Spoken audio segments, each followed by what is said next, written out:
The phone call came on a rainy Tuesday morning while Nathan Hayes was repairing a fence on his small ranch outside Boulder, Colorado. His family attorney spoke with unusual excitement. Nathan had inherited something from his late grandfather that no one in the family had expected. It wasn't just land. It was an entire 3,200-acre private lake surrounded by forests. Confused but curious, Nathan drove to the attorney's office the following morning. Thick folders covered the conference table, each containing decades of surveys, deeds, and handwritten family records. The documents clearly showed that his grandfather had quietly purchased surrounding parcels for over 40 years. The final survey revealed the unbelievable truth. Every inch of the massive lake belonged to Nathan's family trust before ownership transferred directly to him.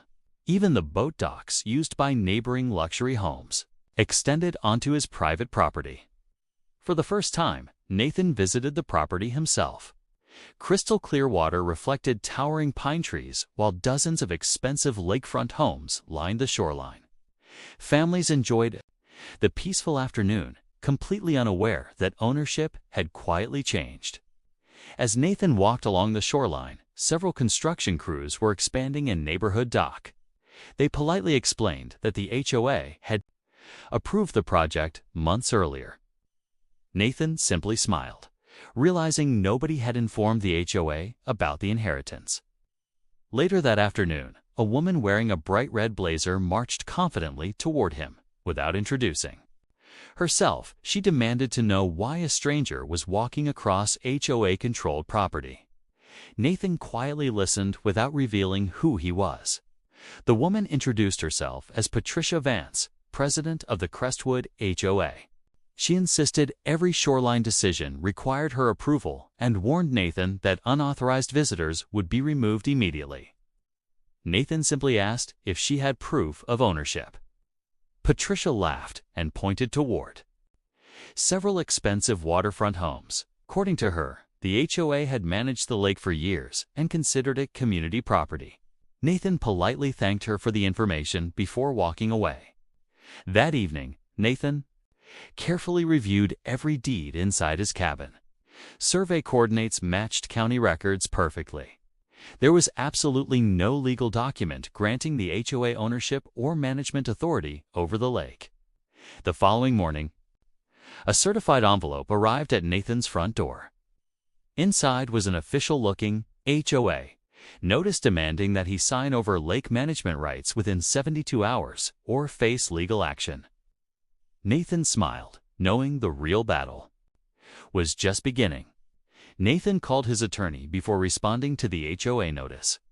Instead of feeling pressured, the attorney laughed after reading every page. The document looked official, but it contained no legal authority over the lake whatsoever. Nathan decided to stay silent and let the HOA make the next move. 3 days later, Nathan returned to the lake with a fishing rod. Within minutes, Patricia Vance drove up in a luxury SUV and demanded he leave immediately. She insisted the HOA board had voted to ban him from the property. Instead of arguing, Nathan politely asked Patricia to show him the document proving the HOA owned the lake. She confidently waved a binder filled with HOA bylaws. Nathan quietly noticed that none of the pages mentioned actual property ownership.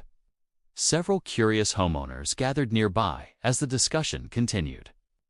Most believed the HOA truly controlled the shoreline because that was what they had been told for years.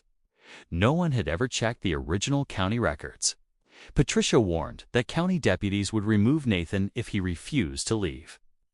Nathan simply thanked her for the warning and remained seated on the dock, quietly enjoying the peaceful water while waiting to see what would happen next. About 20 minutes later, a county sheriff's vehicle arrived. The deputy greeted both parties respectfully and asked to review everyone's documents before making any decisions. Nathan handed over certified property deeds without saying much. The deputy carefully compared Nathan's deed with a county property database using his patrol computer. After several minutes, he looked surprised. Every record confirmed that Nathan legally owned the lake and surrounding shoreline. The sheriff calmly explained that property ownership disputes must follow legal procedures. Since Nathan's documents matched official county records, there was no reason to remove him. Patricia's confident expression disappeared almost instantly as the deputy drove away. Homeowners began quietly asking Patricia difficult questions. Many wondered why they had been paying lake maintenance fees for years if the HOA never actually owned the property. Confusion quickly spread throughout the neighborhood. That evening, Nathan received another letter, this time from a private law firm representing the HOA. They demanded immediate negotiations regarding community ownership interests.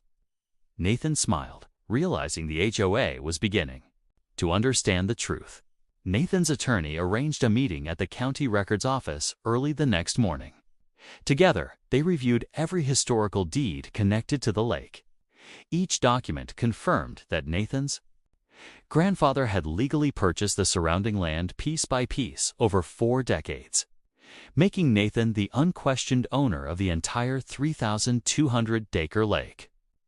The county clerk unfolded the original survey map filed nearly 4 to 5 years ago. Every shoreline, dock, area, and surrounding forest was clearly outlined under the Hayes family estate.